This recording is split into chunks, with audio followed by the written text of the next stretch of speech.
Halo sahabat YouTube, salam jumpa lagi. Kali ini saya sedang berada di daerah Pekalongan. Jadi Pekalongan itu kalau kita lihat kotanya memang di jalur Pantura, akan merasakan suasana yang panas di dataran rendah pantai Pantura. Namun Pekalongan punya sisi lain yang juga sangat indah dengan udara yang sejuk, yaitu di sisi selatan. Nah, saya akan mencoba melihat sisi selatan dari Pekalongan.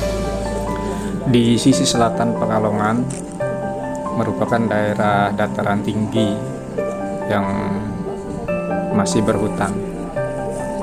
Antara lain ditumbuhi pinus dan agatis yang saat ini dimanfaatkan untuk memproduksi getah pinus dan kopal dari pohon dama. Dengan lokasinya yang indah, di daerah ini ada beberapa lokasi wisata. Salah satunya adalah ini, wisata Paingan, tempat wisata yang dikelola oleh Perum Perhutani KPK Pekalongan Timur.